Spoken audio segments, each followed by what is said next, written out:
Είμαστε στο σπήλαιο των Πετραλώνων Χαλκιδικής, ένα από τα μεγαλύτερα σπήλαια της Ελλάδος, με τα περισσότερα ευρήματα της απαρχής του Ευρωπαίου ανθρώπου, ο οποίος έζησε εδώ πριν από 700.000 χρόνια, όπως αποκαλύπτει η επιστημονική σκαπάνη του ανθρωπολόγου Άρη Πουλιανού.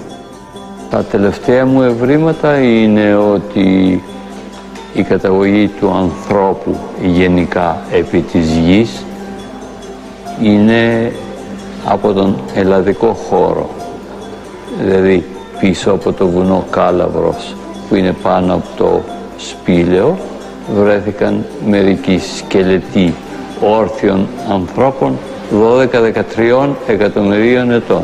Σε σχέση με το σπήλαιο των Πετραλώνων και την ανακάλυψη του κρανίου του αρχανθρώπου, του σκελετού, παρακαλώ, δεν είναι μόνο το κρανίο, είναι ολόκληρος σκελετός, διότι βρήκαμε και τα οστά του μετακρανιακού σκελετού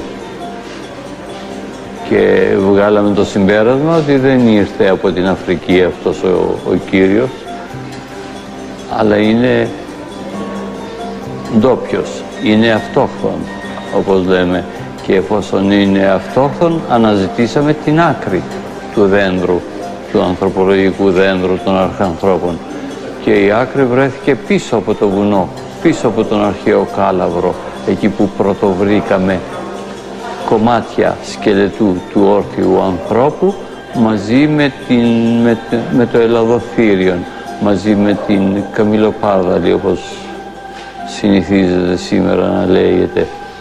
Αυτή η καμιλοπάρδαλη τον έθρεψε, τον έφτιαξε δηλαδή, αλλά ο άνθρωπος βασικά είναι προϊόν ανώτερων πριμάτων. Οι πριμάτοι ήταν εκείνοι που κατοικούσαν πάνω στα δέντρα της Χαλκιδικής, και όταν είχαμε τις εκρήξεις των ηφαιστείων, τα οποία δημιουργούσαν λάβα. Η λάβα αυτή έκαψε τα δάση που εκθέτουμε εδώ, τα απολιθωμένα δάση, και όχι μόνο της Χαλκιδικής, της Μυτιλήνης, της Σαντορίνης, της Κρήτης, όλης της ξηράς μεταξύ Ελλάδος και Μικράς Ασίας, και από τα δάση αυτά που ζούσε ο Ελλαδοπίθηκος κατέβηκε κάτω και άρχισε να τρέχει για να σωθεί. Η ανάγκη δηλαδή δημιούργησε τον όρθιο άνθρωπο. Με τα ευρήματά σας μέχρι στιγμής μπορεί κάποιος να ισχυριστεί ότι η προέλευση του ανθρώπου Ευρωπαίου η ρίζα του είναι εδώ, από τη Χαλκιδική, από τα Πετράλωνα Χαλκιδικής? Και όχι από την Αφρική. Και όχι από την Αφρική που υποστηρίζει η μεγαλύτερη μερίδα της ανθρωπότητας.